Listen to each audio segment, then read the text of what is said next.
Hello everyone, this is Lata Singh from Shraddha Smart Education.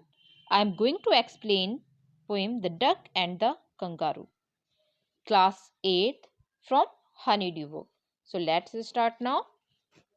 The Duck and the Kangaroo, two friends, the duck and the kangaroo, दो दोस्त थे जो कि बहुत ही अच्छे दोनों दोस्त थे। और वो कौन थे? डक एंड कंगारू, बत्तख और kangaroo are about to set out on a long pleasure trip. वो एक लॉन्ग ट्रिप पे जाना चाहते थे जो कि खुशी दे उनके लिए। The kangaroo though happy to carry a long duck all the way on the tip of his tail is worry of her wet feet. What will the duck do to make the kangaroo feel comfortable over land and सी।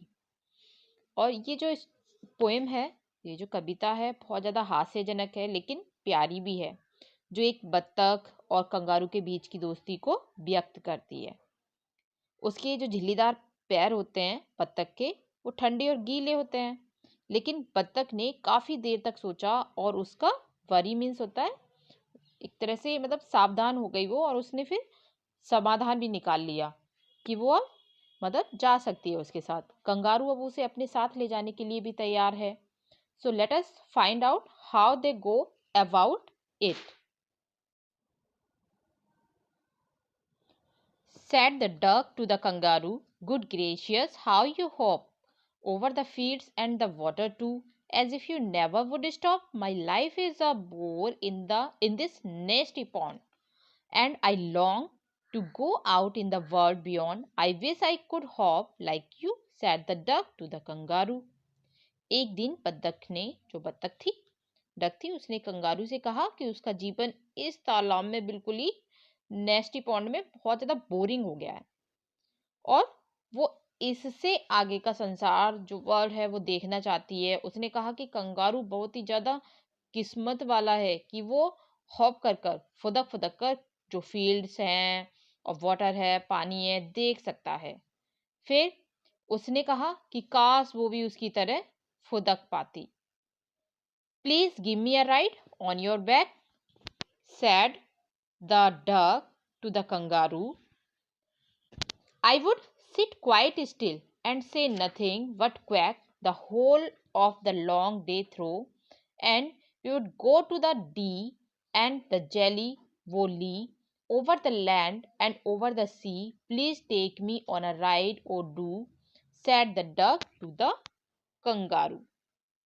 अब जो बत्तख है वो सवारी करना चाहती है। वो उससे विनती करती है कंगारू से कि वो उसे अपनी पीठ पर बैठने दे। वो बिल्कुल चुप बैठने का वादा भी करती है ताकि उसे परेशानी ना हो, कुछ भी कोई भी प्रॉब्लम ना हो। और वो केवल जो डक है वो क्वैक करेगी, उसके सिवा कुछ भी नहीं बोलेगी, ये भी वो बोलती है कंगारू से। और वो एक साथ दूर दूर की जगहों पर यात्रा करेंगे, जैसे कि लैंड पर, over the land and over the sea. Land पर करेंगे, जमीन पर, समुद्र पर भी यात्रा करेंगे। "Please take me on a ride," please मुझे एक राइड लेने दो, said the duck to the kangaroo. Kangaroo से डक यही बोलती है। Said the kangaroo to the duck, "This requires a little reflection. Perhaps on the whole it might bring me luck. And there seems but one objection, which is, if you will let me speak so bold, your feet are unpleasantly wet and cold, and would probably give me the rheumatiz," said the kangaroo. अब बत्तख के ठंडे और गीले पैरों को देखकर kangaroo उसकी मतलब विनती मान लेता है, लेकिन वो कहता है कि केवल एक ही प्रॉब्लम है। क्या है वो? कि उसके जो बत्तख के जो झिल्लीदार पैर है ना, वो बहुत ज्यादा ठंडे और गीले हैं। ओके, वेट एंड कोल्ड है। और अगर वो इतने लंबे समय तक उसको अपनी पीठ पर बैठने देगा तो क्या होगा? उसे उसके जो ठंडे गीले पैर हैं उनको झेल नहीं पाएगा और उसको रूमेटाइज हो जाएगा, गठिया हो सकता है। बत्तख इस उलझन को सुलझाने के लिए पूरी तरह तैयार है अब। Said the duck, "As I sat on the rocks, I have thought over that completely, and I bought 4 pairs of worsted socks which fit my bare feet neatly. And to keep out the cold I have bought a clock, and every day a cigar I'll smoke, all to follow my own dear true love of a kangaroo. अब जो बतख है वो इसका मतलब एक तरह से सॉल्यूशन निकाल लेती है। बतख ने काफी देर तक सोचा और उसका जो समाधान था वो पूरी तरह से निकाल ही लिया। वो बोलती है कि वो पूरी तरह से तैयार है और उसके पास उसकी जो जर्नी है, जो उसकी यात्रा है, उसको करने के लिए हर दिन के लिए क्या है, वस्टेड सॉक्स हैं 4 पेयर्स। ठीक है, 4 जोड़ी तो उसने जुराबे ले रखी हैं, ऊन वाली वॉस्टेड सॉक्स। और उसके बाद which fit my web feet neatly, जो कि मेरे पैरों में बिल्कुल फिट बनेगी। And to keep out the cold I have what a cloak, और ठंड से बचने के लिए उसने क्लॉक भी, चादर भी ले रखी है। And every day cigar I smoke, और हर दिन वो सिगार भी स्मोक करेगी, एक सिगार लेगी हर दिन के लिए। And all to follow my on dear to love of a kangaroo, और इस चीज के लिए कंगारू भी मान जाता है। ठीक है, said the kangaroo, I am ready, all in the moonlight pale, but to balance me well, dear duck, sit steady, and quite at the end of my tail, so away they went with a hop and a bound, and they hopped the whole world 3 times round, and who so happy, oh who, as the duck and the kangaroo. फिर kangaroo अब उसे अपने साथ ले जाने के लिए तैयार है। वो उसे उसकी पूंछ के जो लास्ट में बिल्कुल एंड होता है ना, वहां पर बैठने के लिए बोलता है कि यहाँ बैठकर तुम जाने के लिए तैयार हो, तुम बैठ सकती हो, वो कह देता है उससे। और दोनों दोस्त साथ साथ चल पड़ते हैं। ये दोनों फ्रेंड्स होते हैं, ये डक एंड कंगारू, साथ साथ चल पड़ते हैं और बहुत खुशी से 3 बार पूरे वर्ल्ड के चक्कर लगाते हैं। अब बत्तख और कंगारू से ज्यादा खुश कौन हो सकता है, क्योंकि उन्होंने तो पूरे वर्ल्ड के चक्कर लगा लिए 3 टाइम्स। तो ये आपकी पोइम कंप्लीट हो गई। इनके इसके जो राइटर हैं वो हैं एडवर्ड लियर।